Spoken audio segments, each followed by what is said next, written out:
Baik, saya akan mempresentasikan mengenai analisis struktural semiotik dalam 3 sajak dari buku Biang Lala. Jadi, penelitian ini dilatar belakangi karena adanya kumpulan sajak yang diciptakan oleh Abdul Wahid B.S. yang dimana saya akan meneliti dan menganalisis 3 sajak di buku Biang Lala karya Abdul Wahid B.S. Penelitian dan analisis ini bertujuan untuk mendeskripsikan yang pertama, makna yang terkandung dalam puisi karya Abdul Wahid B.S. Yang kedua, makna tema apa saja yang ada dalam puisi tersebut. Yang ketiga, metode yang digunakan dalam penelitian ini. Dalam penelitian ini, saya akan meneliti 3 sajak karya Abdul Wahid B.S. yaitu yang berjudul yang pertama Majid Jami Beluluk, yang kedua yang ketiga Hujan Pagi. Di era modern saat ini, berbagai macam karya sastra pun beragam dari berbagai kalangan masyarakat. Untuk apresiasi ini pun beragam, ada hanya yang senang membacanya saja dan ada juga yang sampai menghasilkan suatu karya. Proses pembuatan puisi dilalui dengan adanya pemikiran dan ide dari sang penyair. Sebuah sajak merupakan kesatuan yang utuh. Norma-norma puisi atau unsur-unsur sajak berjalin erat secara padu. Makna saja ditentukan koherensi atau dianalisis secara struktur. Baik, langsung saja ke teori dan metode struktural semiotika. Semiotika merupakan ilmu tentang tanda-tanda sudah lahir pada akhir abad ke-19 dan awal abad ke-20.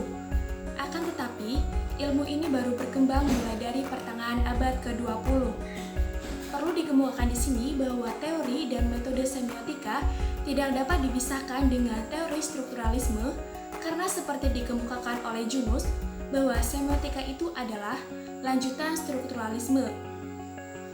Metode pemaknaan Rivater. Dalam buku Rivater, Semiotic of Poetry ada 4 hal yang penting harus diperhatikan dalam pemaknaan sastra. Yang pertama yaitu, puisi itu ekspresi tidak langsung, menyatakan suatu hal dengan arti yang lain. Yang kedua, pembacaan heuristik dan pembacaan retroaktif dan hermeneutik. Yang ketiga yaitu ada matriks, model, dan varian-varian. Dan yang terakhir ada hipogram. Yang pertama, puisi ekspresi tidak langsung. Rivater mengemukakan bahwa puisi itu dari waktu ke waktu selalu berubah, disebabkan oleh perbedaan konsep estetik dan evolusi selera. Akan tetapi, ada satu yang tetap, yaitu puisi itu menyatakan suatu hal dengan arti yang lain. Jadi, ada ketidaklangsungan ekspresi dalam puisi atau sajak. Ketidaklangsungan ekspresi itu disebabkan oleh 3 hal, yaitu penggantian arti atau displacing of meaning, pemencongan arti atau distorting of meaning, dan penciptaan arti atau creating of meaning. Yang kedua, pembacaan heuristik adalah pembacaan hermeneutik. Pembacaan heuristik ini adalah pembacaan menurut sistem bahasa, menurut sistem tata bahasa normatif. Bahasa sastra harus dinaturalisasikan menjadi bahasa biasa, bahasa normatif. Dalam penaturalisasian ini, kata-kata yang tidak berawalan dan berakhiran diberi awalan dan akhiran. Dapat ditambahkan kata atau kata-kata atau kalimat untuk memperjelas hubungan antar kalimat dan antar baitnya. 3. Matriks, model, dan varian-varian. Secara teoritis, sajak merupakan perkembangan dari matriks menjadi model dan ditransformasikan menjadi varian-varian. Dalam analisis sajak, karya sastra, matriks diabstraksikan dari karya sastra yang dianalisis. Matriks ini dapat berupa satu kata, bagian kalimat, atau kalimat sederhana. Yang keempat, hipogram. Hipogram merupakan latar penciptaan karya sastra. Latar penciptaan ini dapat berupa masyarakat, peristiwa dalam sejarah, atau alam dan kehidupan. Untuk menafsirkan respon ini adalah tugas pembaca. Kritikus juga termasuk pembaca canggih. Jadi, untuk menentukan dan mencari hipogram ini adalah tugas peneliti sebagai pembaca juga. Baik, selanjutnya ke pembahasan ketiga sajak yang sudah saya pilih dari buku Biang Lala karya Abdul Wahid B.S.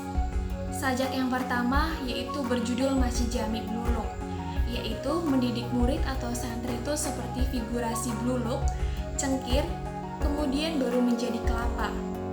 Meskipun Masjid Jami Bluluk, yaitu Bluluk juga nama daerah kelahiran Acit yaitu sebagai penulis, tetapi kemudian dia berdialekta menjadi sebuah ide atau konsep melalui mode of creation Acit untuk menyatakan agung perjalanan rohani manusia.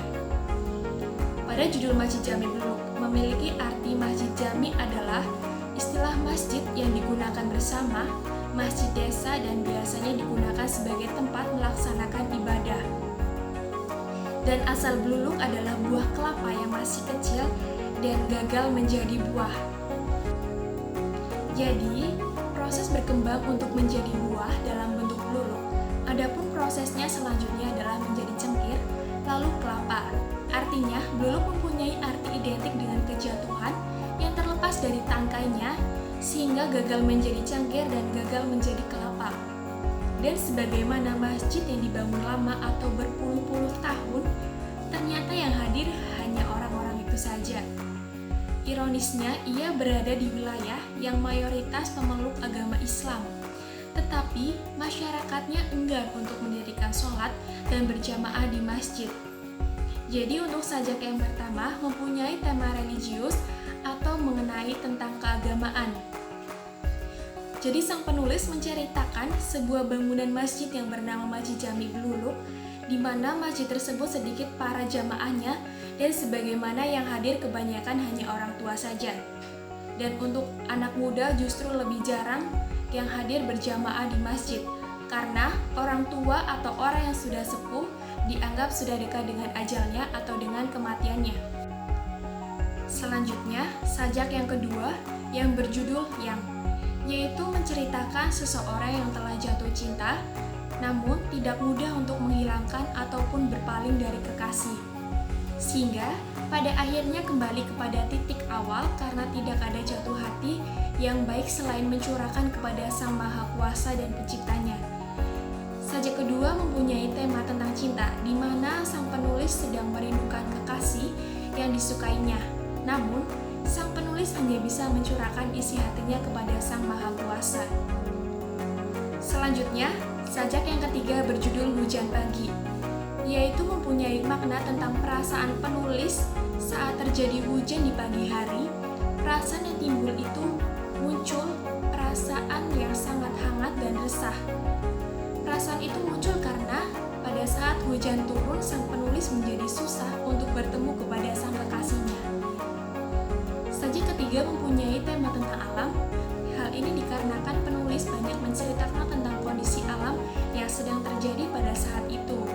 Hal tersebut dibuktikan dengan kata hujan, pagi, pohon, dan bunga. Baik, untuk kesimpulannya bahwa analisis puisi secara struktural membahas puisi merupakan suatu kesatuan yang bersistem yang unsurnya saling berkaitan, membentuk suatu kesatuan.